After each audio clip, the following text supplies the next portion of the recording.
भाई के द्वारा उसे छोटी छोटी बातों को लेकर ताने दिए जा रहे हैं और कहा जा रहा है कि तेरे बाप ने दिया क्या है, लोग दहेज में क्या कुछ नहीं देते, और तेरे बाप ने जो एक गाड़ी। पर इनका तो रेसिडेंस शिवपुरी में है।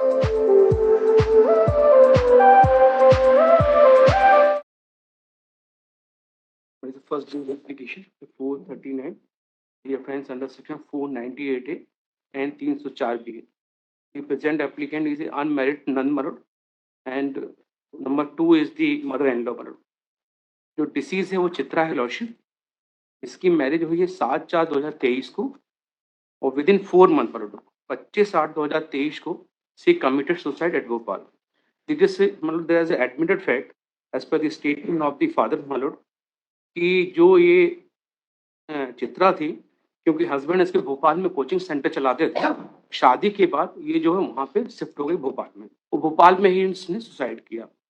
जो एप्लीकेंट्स हैं ये करेरा शिवपुरी में रहते हैं, और जो एप्लीकेंट नंबर 1 है sir, she was the law graduate and presently prosecuting the study state. Sir इसमें दोनों के ऊपर डायरेक्ट एलिगेशन है सर, सास के ऊपर भी और ननद के ऊपर भी। क्या है एलिगेशन? इसमें मैं रिलेवेंट बता दे रहा हूँ सर, फादर के स्टेटमेंट जो आया है इसमें, जो लक्ष्मीबाई के ऊपर एलिगेशन आया है, मैं उसका रिलेवेंट पढ़ रहा हूँ सर।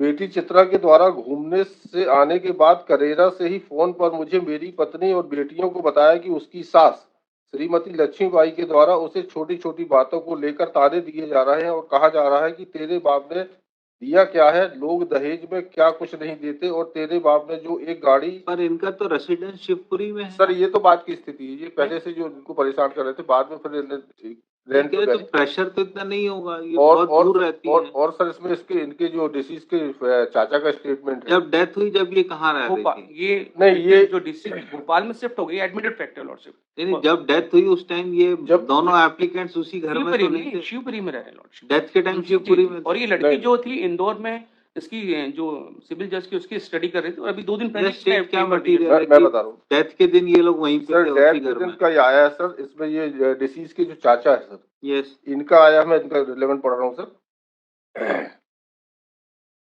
आप इनके घर गए होंगे ना? जब डेथ हुई? हाँ, घर गए सर। ये जो तो उस टाइम ये दोनों वहाँ मिले थे क्या? अनुभव वहाँ पर थी, अनुभव ने ही डेड बॉडी निकलवाई थी, उतरवाई थी, ये सब स्टेटमेंट में आया। अनुला क्या नाम है? अनुला हाँ, अनुला थी क्या? अनुला की उपस्थिति घर पे थी।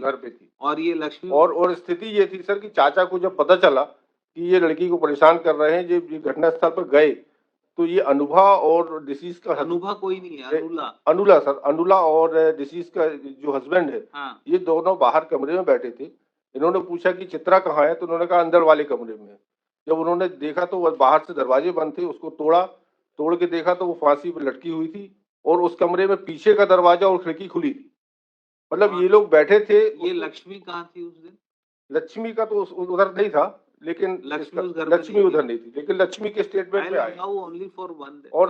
और सर इसमें इसकी डिसीज की जो बॉडी में सर 3 इंजरी भी है, कंट्यूजन वगैरह उसकी बॉडी पे। यस, ये मर्ग इंटीमेशन देखे सर, ये जो मर्ग इंटीमेशन मंगल सिंह ने रेफर किया पुलिस को, और मंगल सिंह ने डेड बॉडी उतरवाई। मर्ग इंटीमेशन देख लें। और ये इनके जो डिसीज के फादर का दोस्त है, कि मर्ग इंटीमेशन देखने से मंगल सिंह पटेल का ये सूचक है। मंगल सिंह थाना उपस्थित होकर सूचना। भाई आप उस दिन घर में प्रेजेंट थे ना?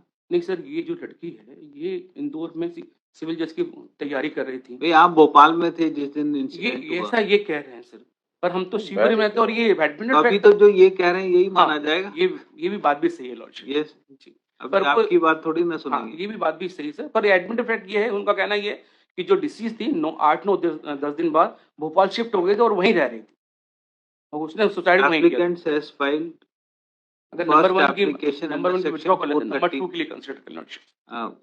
काउंसिल अपीयरिंग फॉर एप्लीकेंट, ये लिख दें, police station offences, first application. Counsel for the applicant prays for withdrawal of bail application on behalf of applicant number 1. Prayer is allowed. Application is dismissed as withdrawn. Counsel appearing for applicant submitted that applicant number 2 is resident of Shivpuri and she was not present in the house when incident occurred. It cannot be said that applicant number 2 in any way demanded dowry or harassed the applicant soon before her death. which resulted into suicide of the deceased. In these circumstances, applicant number 2 be granted bail. Government advocate appearing for state opposed the application for grant of bail. It is submitted that applicant number 1 and her husband was present in the house when incident occurred. Full stop. Injuries were also found on the body. There is direct allegation regarding demand of dowry. In these circumstances, bail may not be granted. Heard the counsel for the parties. Government advocate appearing for state and is unable to point out whether applicant number 2, Lakshmi Baria, who is mother-in-law, was present in the house at the time of incident. Considering aforesaid circumstance, bail application of applicant number 2 is allowed. Applicant be released on bail, 50,000 one surety.